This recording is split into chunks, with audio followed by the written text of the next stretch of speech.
next we have dock, and there are many docks. Again, they're part of the sorrel family. They have much bigger seeds, which are also rich in omega-3s. They often have a red or yellow stem, but the most common identifying characteristic is probably their curly leaves. Curly dock is a common dock that's found, and you can see how the leaves start to curl, like maybe like a cabbage leaf or a kale leaf. And that is a very good identifying characteristic. Again, docks are going to be good for your skin. You can chew them up, apply them topically. Janice Shawfield, the author of Discovering Wild Plants, actually describes accounts of people who got blood poisoning and were able to reverse it out in the field by applying dock and plantain poultices. It's going to be good for your urinary tract, high in iron, and it's, just great plant all around. It grows really tall. It has a lot of seeds at the top. As the seeds dry, the huge shells that are on the seeds will start to rattle in the wind. So often you can hear dock before you even see it, because it'll just be like swooshing around in the wind.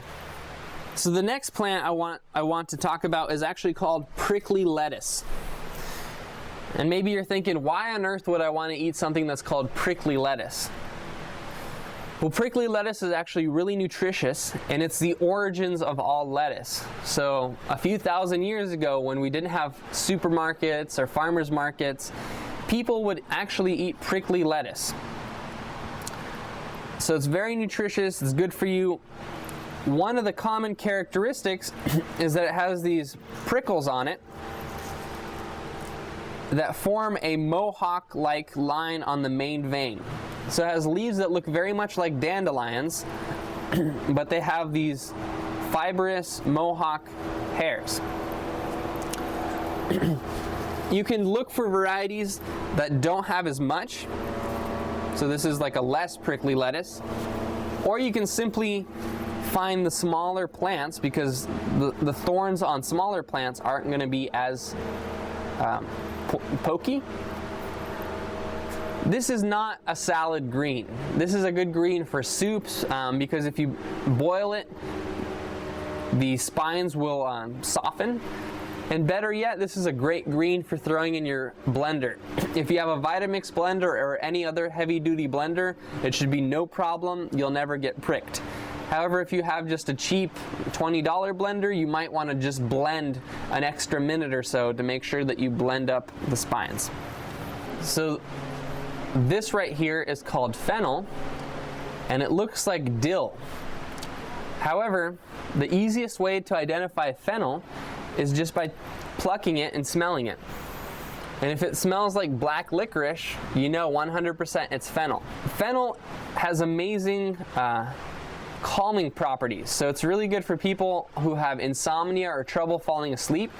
You can just eat it straight, or what I like to do is add it to juices or smoothies, because it gives it a really nice flavor. So if you have a hard time sleeping, maybe some fennel juice right before you go to bed will solve that. How much should you drink? That's really up to you. I know about an ounce of fennel juice has done wonders for my friend who used to have trouble sleeping. He would just juice the whole plant and then take it before bed. It'd be refreshing, and he'd had no trouble sleeping after that. For those of you in Oregon or on the West Coast, this is probably a familiar plant to you. This is called Oregon grape, and it's actually the state flower of Oregon.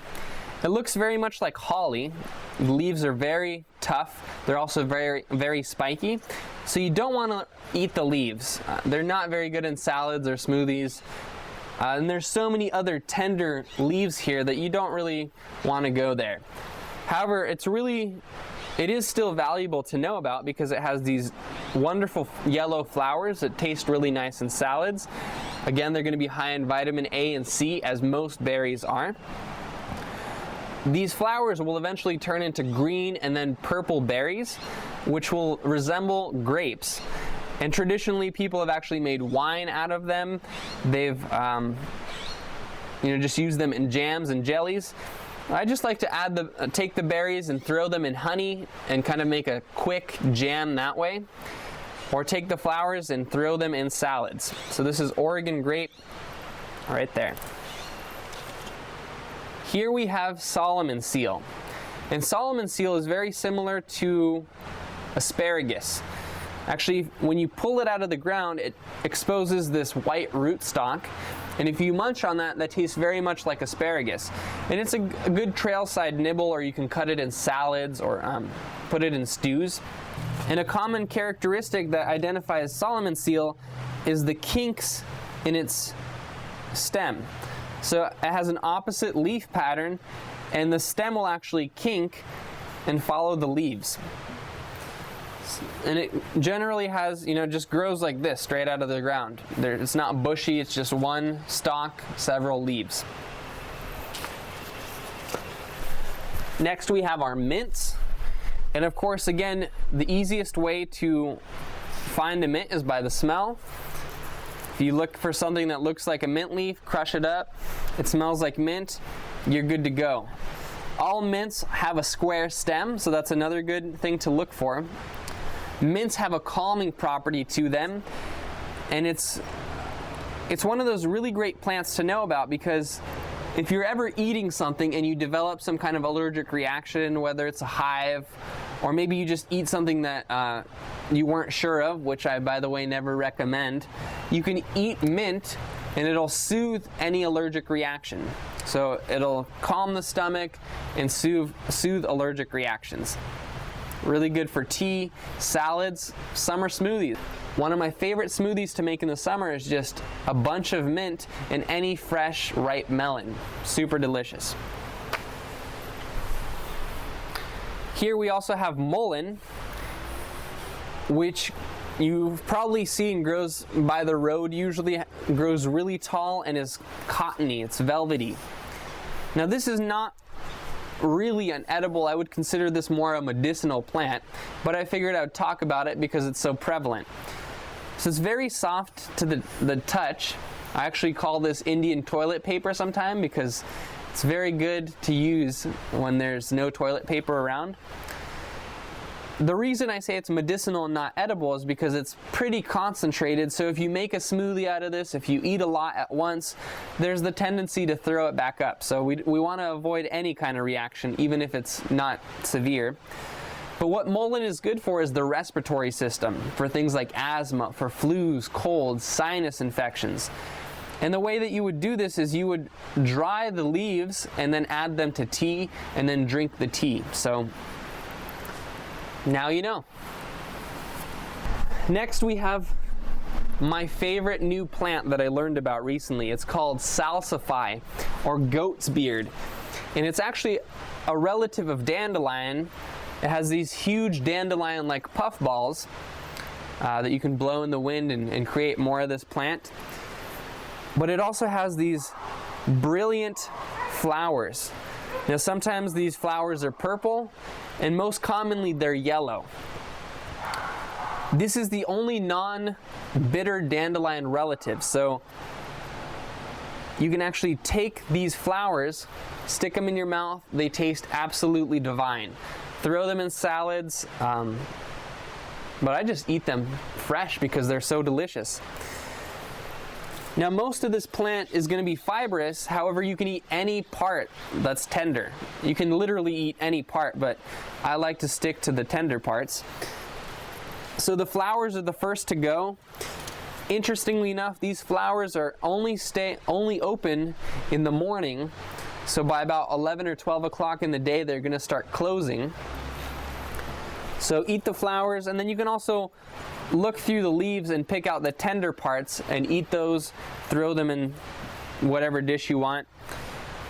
They're very nutritious for you, as are dandelions. They're good for your organs, good for digestion, that kind of thing. We also have what's known as fool's onion. And don't be fooled by the name fool's onion, it's perfectly edible. You kind of have to be careful with this one because it looks like camas, which has sometimes been confused for death camas. So make sure you know what death camas looks like before you dabble with onions. It's called fool's onion because it has the characteristics of an onion but is not an onion.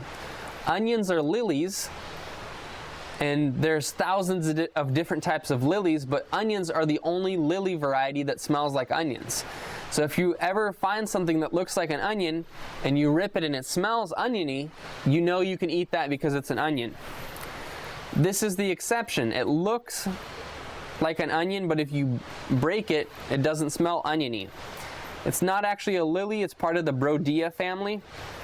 It does have onion bulbs, but they grow very deep down, and they're a complete pain to harvest. More often than not, you go down there and you'll just work and you'll either smush the bulb or not get to it at all.